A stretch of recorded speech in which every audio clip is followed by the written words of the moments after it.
दोस्तों मैं आपके सामने एक शानदार वीडियो लेके आया हूँ जिसमें मैं आपको बताऊंगा धारा 302, धारा 304 व धारा 307 में क्या क्या प्रावधान है और इसमें किस प्रकार से और कितनी सज़ा अपराधी को मिलती है। तो शुरू करते हैं। धारा 302 दंड प्रक्रिया की सहायता 1860 के अनुसार धारा 302 एक संज्ञेय अपराध की श्रेणी में आती है और यह तब लागू होती है जब किसी व्यक्ति द्वारा अन्य व्यक्ति की हत्या कर दी जाती है। यानी कहने का सीधा अर्थ है कि यदि कोई व्यक्ति घर से इस इरादे से बाहर निकलता है कि आज वह फलाना व्यक्ति की हत्या कर देगा या उसे मार देगा, तो वहाँ पर धारा 302 के तहत उस पर मुकदमा दर्ज किया जाता है। इस अपराध के अंतर्गत पुलिस बिना वारंट के भी उस अपराधी को गिरफ्तार कर सकती है और इसमें जमानत तक किसी प्रकार का कोई प्रावधान भी उस व्यक्ति को नहीं मिलता है या नहीं होता है।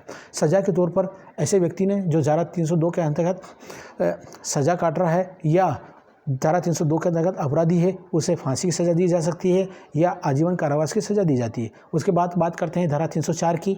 धारा 304 ऐसी परिस्थितियों में लागू होती है जब कोई अपराधी किसी अन्य व्यक्ति को मारना तो नहीं चाहता, लेकिन किसी के कहने पर या उलाहना देने पर वह इस प्रकार का अपराध कारित कर देता है, तो वहाँ पर धारा 304 के तहत उस पर मुकदमा दर्ज किया जाता है। यह भी एक संज्ञेय अपराध की श्रेणी में आता है। इसमें भी जमानत की कोई प्रावधान नहीं रहता है और इसके अंतर्गत उस अपराधी को 10 वर्ष या आजीवन कारावास की सज़ा दी जाती है और आर्थिक दंड जो भी न्यायालय उचित समझे वो भी उस पर लगाया जाता है। उसके बाद बात करते हैं धारा 307 की। धारा 307 ऐसी परिस्थितियों में लागू होती है जब कोई व्यक्ति किसी अन्य व्यक्ति की इस प्रकार से मारपीट करता है या उसको मारता है कि उसकी जान पे बनाए, अर्थात वह मरते मरते बचे, तो वहाँ पर धारा 307 लागू होती है और धारा 307 के अंतर्गत उस पर मुकदमा दर्ज होता है और धारा 307 के अंतर्गत ही उससे सज़ा सुनाई जाती है।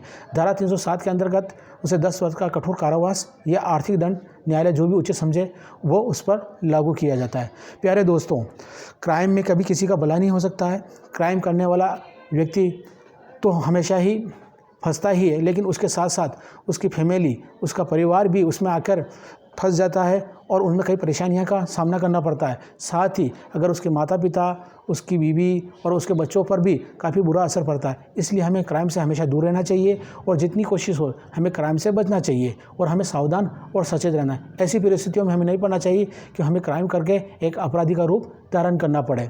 प्यारे दोस्तों, मैं इस वीडियो के माध्यम से बस इतना ही कहना चाहता हूँ। अगर आपको मेरा वीडियो अच्छा लगा तो इसे लाइक कीजिए, इसे शेयर कीजिए और इसे सब्सक्राइब कीजिए। Thank you very much.